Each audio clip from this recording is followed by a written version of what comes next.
vous notiez ça, je vais peut-être vous demander de rejoindre votre tribune, Monsieur Drevon, pour nous parler donc du certificat d'absence de contre-indication à la pratique du sport.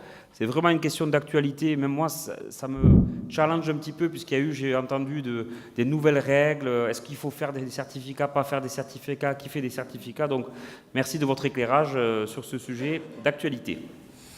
Merci. Donc oui, comme vous le savez, deux choses ont changé depuis 2016. C'est la prescription sur ordonnance dont vous avez entendu parler et le certificat d'absence de contre-indication à la pratique du sport. Alors, qu'est-ce qui a changé pour nous médecins, pour nous parents, pour nous sportifs? Lorsqu'on a affaire à quelqu'un qui prend une première licence dans un sport, il n'y a rien qui a changé. C'est-à-dire qu'il doit avoir un examen médical, un certificat médical d'absence de contre-indication. Donc ça n'a pas changé.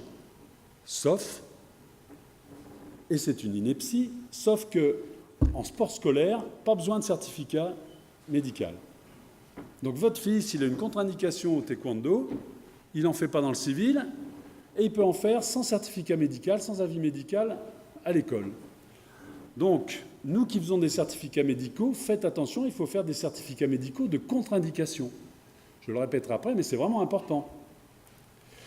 Alors, pour ce qui est du renouvellement, le renouvellement de licence, c'est là où il y a un changement.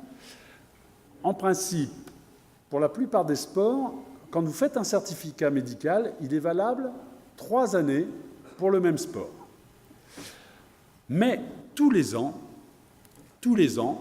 c'est-à-dire par exemple, comme vous le voyez sur ce schéma, si vous avez fait un certificat médical en 2016, en 2017, en 2018, le sportif va recevoir un questionnaire. Pas n'importe quel questionnaire, c'est ce questionnaire-là qui est officiel, qui s'appelle le QS Sport, qui comprend 9 questions. Dans ces 9 questions, il y en a 6 qui concernent les 12 derniers mois. Donc vous le voyez, vous le découvrez avec moi. Exemple de question, est-ce qu'un membre de votre famille est décédé subitement d'une cause cardiaque ou bien d'une mort inexpliquée? Avez-vous ressenti une douleur dans la poitrine, des palpitations, un essoufflement inhabituel? Avez-vous eu un épisode de sifflement, de respiration difficile, bref, d'asthme? Donc vous voyez que ces questions, on les connaît bien, hein, c'est des questions typiques qu'on doit poser à tout sportif avant de lui établir un certificat. Ce sportif qui va recevoir, en principe, avec sa demande de renouvellement de licence, ce questionnaire, doit répondre pour lui-même à ces questions. Vous voyez qu'il doit répondre par oui ou par non. Si il répond une seule fois oui, il devrait passer un examen médical. C'est la loi. Ça le responsabilise lui. C'est lui qui décide, hein, parce que les fédés ne vont pas aller vérifier. Les fédés, vous voyez, j'ai pris le basket parce que c'est le meilleur sport du monde, et au hasard, et donc vous voyez très bien, enfin pas très bien en fait, mais que sur les nouvelles licences, on va demander aux sportifs d'attester, de signer le fait qu'il a rempli son questionnaire et qu'il a répondu non à toutes les questions. S'il a répondu oui à une des questions, il devra consulter un médecin. Alors, il y a bien sûr des exceptions qu'on connaît déjà, nous les médecins du sport. Les exceptions où l'examen médical reste obligatoire tous les ans, ce sont les disciplines sportives qui s'exercent dans un environnement spécifique, comme l'alpinisme, la plongée, la spéléo. C'est les disciplines sportives pratiquées en combat et dont le combat peut se terminer par un KO, donc la boxe, le K1, le taekwondo, karaté. Les disciplines qui utilisent des armes à feu, tir, balle trappe, biathlon.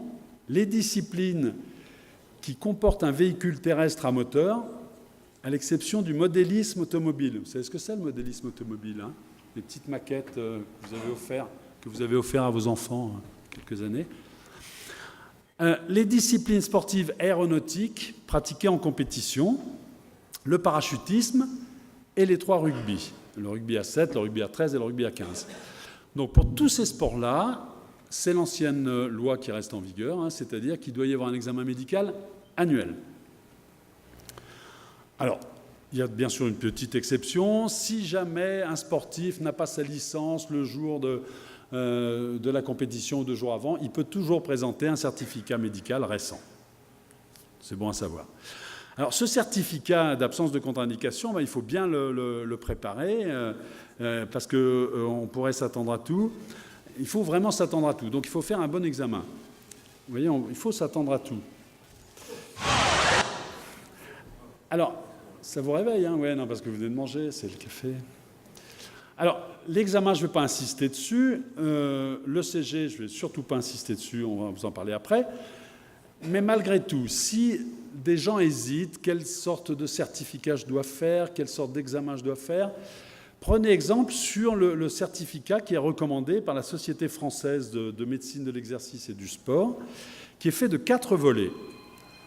Un premier volet et un deuxième volet qui sont des volets d'interrogatoire que vous devez remettre à votre patient et qu'il doit signer. Donc ce n'est pas inintéressant. Vous pouvez lui remettre dans votre salle d'attente, puis quand vous savez qu'il va vous voir un quart d'heure après, il répond et il signe. Le troisième volet, c'est un examen bien classique. Et le quatrième volet, c'est un certificat. C'est un exemple de certificat. Lui, il n'est pas obligatoire. Qu'est-ce qu'il a d'intéressant? Il a d'intéressant qu'il propose d'indiquer les sports contre-indiqués, qu'ils soient temporaires ou définitifs. Et là, je vous conseille vraiment d'y répondre. C'est très important. Donc voilà, c'est un exemple.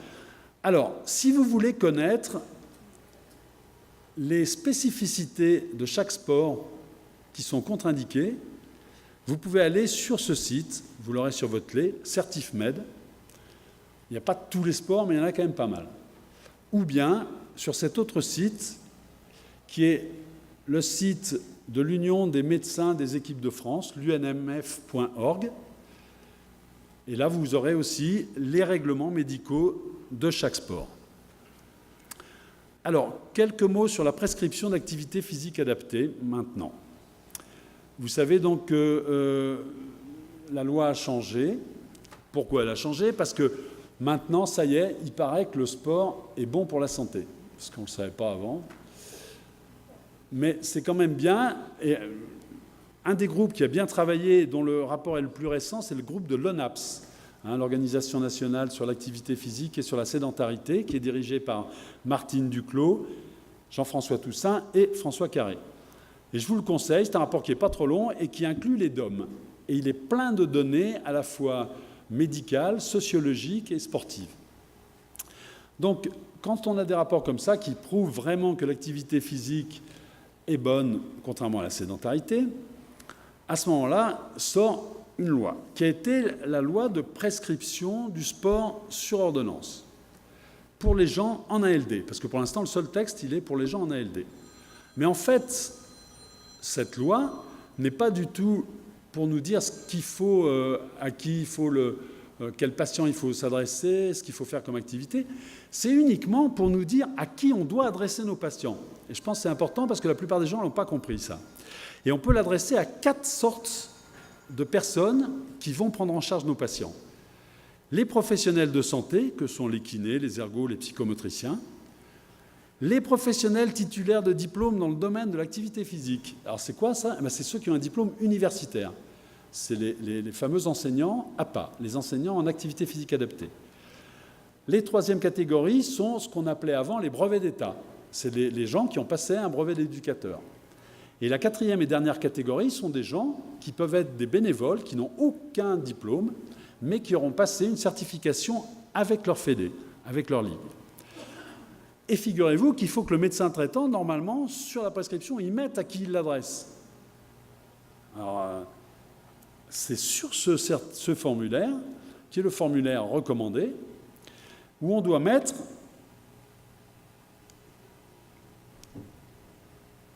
préconisation d'activité, OK, et là, type d'intervenant. Donc il faudra marquer kiné, ergo, il faudra marquer tout enseignant en APA ou bien tout éducateur. Donc je pense qu'on n'a pas été pour l'instant formé du tout à ça, et qu'avant de faire un texte comme ça aurait été pas mal qu'on soit un peu plus consulté, en tous les cas, les médecins qui rédigent les certificats. En tous les cas, donc je pense qu'il y a un petit sujet de DPC là, avant qu'elle ne meure. Donc vous voyez que ce n'est pas très simple, quoi, hein, on peut se démordre. L'activité physique adaptée, en plus, il faut savoir que, vous allez me dire, mais quand est-ce qu'on met au kiné, quand est-ce qu'on confie nos patients au kiné, quand est-ce qu'on les confie à des enseignants APA et tout. Eh bien, si notre patient présente des limitations fonctionnelles sévères, c'est-à-dire, vous allez en voir la liste, c'est-à-dire par exemple, il ne peut pas faire plus de 150 mètres, il a mal toute la journée, à ce moment-là, il faut le confier uniquement à un professionnel de santé. Alors voilà, il y a la liste, elle est notée, elle est assez définie, des limitations fonctionnelles sévères. Et si nos patients présentent un critère de ces limitations sévères, il faudra l'adresser à un kiné, à un ergothérapeute ou une ergothérapeute et à un psychomotricien ou une psychomotricienne. Ou une kiné. Et selon les limitations, un tableau nous est préconisé. On doit, selon les limitations de notre patient, le confier à telle ou telle personne. Donc vous voyez par exemple que dans un patient qui a des limitations sévères, eh bien seuls les kinés, les ergos et éventuellement un peu les enseignants APA pourront le prendre en charge, mais pas les autres. Donc vous voyez, ça va être simple pour nous de savoir si par exemple une association qui est pour les diabétiques, propose de s'occuper de nos patients pour l'activité physique. Si elle n'a pas d'enseignant en APA, il faudrait qu'on le sache avant de leur confier. C'est quand même pas simple, hein, c'est labyrinthique. Je vous refais l'arbre décisionnel pour que vous compreniez bien. Vous prescrivez de l'activité physique à un de vos patients. S'il a des limitations fonctionnelles sévères, vous l'adressez à un kiné par exemple. Il va faire de la rééducation. Ce kiné travaille bien comme tous les kinés qui travaillent avec nous, il nous le renvoie. Du coup, les limitations sont moins sévères. Et là, éventuellement, vous pouvez l'adresser à une association ou bien à un kiné spécialisé. Voilà, ça c'est l'arbre décisionnel pour un médecin qui soit généraliste ou spécialiste et qui voudrait prescrire de l'activité physique à un de ses patients.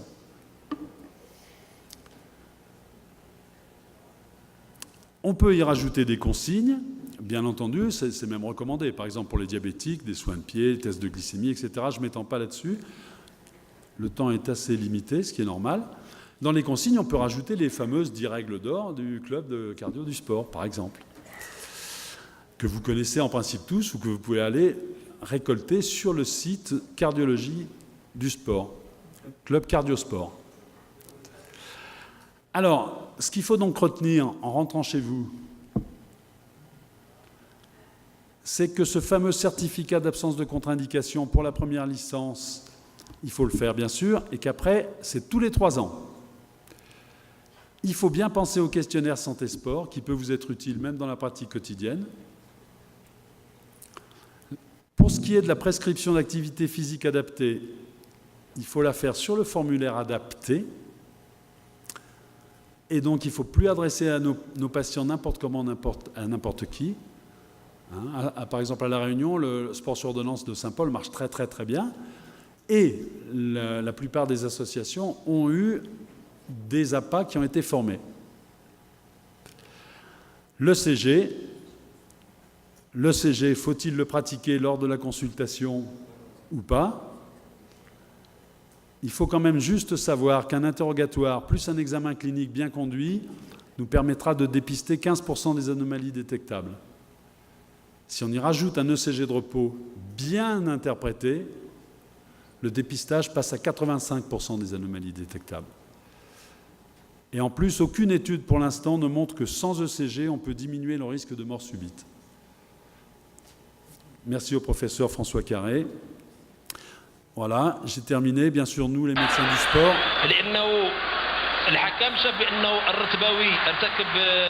Il faut essayer de ne pas nuire. Merci de votre attention.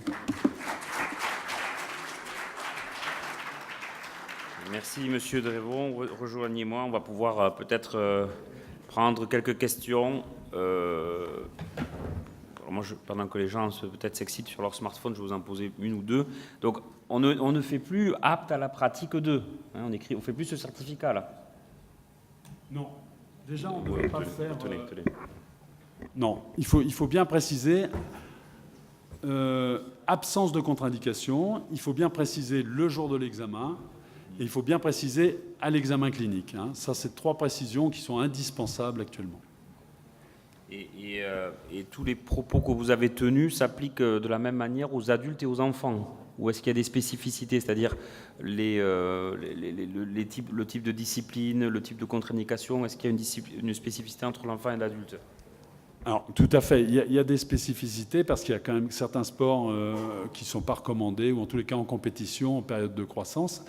Mais sinon, toutes les lois, là, s'adressent au même titre pour les adultes et les enfants. Sauf l'ineptie de l'UNSS, hein, donc, puisque la compétition en milieu scolaire n'exige pas de certificat médical. Pourquoi? Je ne sais pas. Est-ce qu'il y a des gens dans la salle qui ont peut-être qui peuvent répondre? Pourquoi Jean-Marie Coudreuse? Est-ce qu'on aura un micro? Est-ce qu'on a un micro dans la... Donc la question, c'est pourquoi pour le sport scolaire, ou en tout cas le sport en club scolaire, UNSS, il n'y a pas de demande de certificat? Alors, ils ont simplement considéré qu'un enfant était apte à la pratique du sport, il joue dans la cour de récréation, etc. Donc il est apte à faire du sport. Voilà, c'était le raisonnement. Après, on peut le discuter, hein, ça je suis d'accord avec toi. Mais voilà, c'est le raisonnement. Alors une question pour vous. Sauf que on leur fait faire à l'école du rugby. Mais oui, on fait faire exactement les mêmes sports. C'est pas tout à fait le jeu d'école. Hein. Ouais. C'est le paradoxe français. Pourquoi quand on change de club, on nous redemande un certificat? Non, c'est si on change de discipline, en principe. Hein. Alors, le changement de club, ça peut dépendre des fédérations. Ça, c'est chaque fédération peut avoir un règlement médical particulier. Et en fait, ce que vous nous avez dit, ça s'applique à des médecins qui ont une certification particulière ou c'est propre à tout médecin en exercice? Tout médecin en exercice peut faire bien sûr